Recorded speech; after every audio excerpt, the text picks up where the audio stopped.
YSRCP MLA Jaganmohan Reddy గారు party అధ్యక్షుడు రేపు 28వ తారీఖున వారి పార్టీ కార్యకర్తలందరూ ఆంధ్రప్రదేశ్ రాష్ట్రంలో ఉన్న దేవాలయాలన్నింటిలోనూ పూజలు చేయాలని, తిరుపతిలో జరిగినటువంటి అపచారానికి ప్రాయశ్చిత్తం చేసుకోవాలని ఏదో పిలుపునిచ్చినట్టు ఆయన కూడా తిరుపతి వెళ్లే ప్రయత్నం చేస్తున్నట్టుగా వింటున్నాం.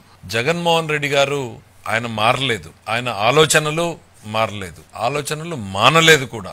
జగన్మోహన్ రెడ్డి గారికి ఇదొక పొలిటికల్ ఈవెంట్, ఈ రాష్ట్ర ప్రజానీకానికి ఇదొక సెంటిమెంట్. దీన్ని కూడా రాజకీయ కోణంలోనే పల్లెపల్లెలోనూ ఒక ఈవెంట్ గా మార్చినటువంటి నీ ఆలోచన అనేటువంటిది నిజంగా బాధాకరం జగన్మోహన్ రెడ్డి గారు. ఎస్, మీరు ఆ దేవుడిని నమ్మకపోవచ్చు, మీకు ఆ దేవుడి మీద నమ్మకం లేకపోవచ్చు, కానీ ఆ దేవుడిని నమ్మేటువంటి కోట్లాది మంది మేము ఉన్నాం ఇక్కడ.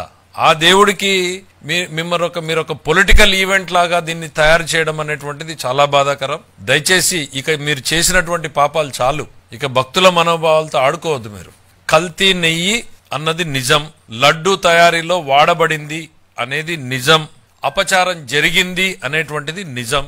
ఇది ఎవ్వరు కూడా కాదనలేని సత్యాలు, వాస్తవాలు మన కళ్ళ ముందున్నాయి. కొన్ని యాక్సెప్ట్ అయినాయి, కొన్ని రిజెక్ట్ అయినాయి అని. రిజెక్ట్ అయినా పక్కన పెడదాం, మరి యాక్సెప్ట్ అయిన వాటి మాట ఏంటి?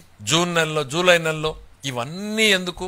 ఇవాళ ఈ రోజు మేము ఇస్తున్నటువంటి లడ్డూని రేపు పొద్దున్నే మీరు 28వ తారీఖు వెళ్ళినప్పుడు ఆ లడ్డూని చేతిలోకి తీసుకుని వాసన చూడండి. ఆ రోడ్డు మీద నడుస్తున్నటువంటి ఏ భక్తులైనా గత సంవత్సరంలో మీరు తిరుపతి లడ్డూ తిన్నారా, ఇప్పుడు ఈ లడ్డూ తిన్నారా అని అడగండి. ఇంక అంతకు మించిన టెస్ట్ వేరే ఏమక్కర్లేదు. మీరేదో టెస్టులు రిజెక్ట్ అయ్యాయి, యాక్సెప్ట్, ఈవో చాలా స్పష్టంగా చెప్పాడు, ఇక్కడ కొన్ని పరీక్షలు మాత్రమే జరుగుతున్నాయి, ఇందులో తేమ శాతం ఉందా ఇంకోటి ఉందా దాని వరకే అని. ఇక్కడ మీరు గమనించాల్సింది, పాలకుడు మారాడు. ఈ రాష్ట్రంలో పాలకుడు మార్పుతోనే ప్రతి రంగంలోనూ మార్పు మొదలైంది. ధర్మ ప్రచారంలోనూ ధర్మ పరిరక్షణలోనూ కూడా మార్పు మొదలైంది. అందుకే ఈ నిజాలు వెలుగులేకొచ్చాయి. ముఖ్యమంత్రి గారు ఒక ఉద్యోగాన్ని నీకు ఇస్తున్నాను, బాధ్యత పెడుతున్నాను అని చెప్పిన రోజున ఈవో గారికి ఏం చెప్పాడు? ఆయన బయట చెప్పాడు, భక్తుల మనోభావాలకు దెబ్బతినకుండా ఉండాలి, ఇట్లా రకరకాల వార్తలు వస్తున్నాయి, సరిదిద్దండి, ఇది మీ బాధ్యత అన్నాడు. ఆ సరిదిద్దే క్రమంలోనే ఈ వెలుగులోకి వచ్చినటువంటి నిజాలు. మీరు మారలేదు, మీ ఆలోచనలు మానలేదు, జరిగింది తప్పు. మళ్లీ చెప్తున్నా, కల్తీ నెయ్యి వాడింది నిజం, దాన్ని ఉపయోగించింది నిజం, అపచారం జరిగింది నిజం. నీవు చెప్తున్న మాటలు అబద్ధం, నీవు అబద్ధం. రాష్ట్ర ప్రజానీకాన్ని ఇక రేపు నువ్వు చేయమంటున్న పూజలో అబద్ధమే. నేను చెప్పాను కదా, మీకు అదొక పొలిటికల్ ఈవెంట్.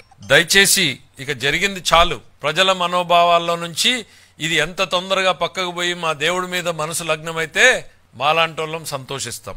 ఈ పొలిటికల్ ఈవెంట్లు మీరు దయచేసి మానేయండి జగన్మోహన్ రెడ్డి గారు.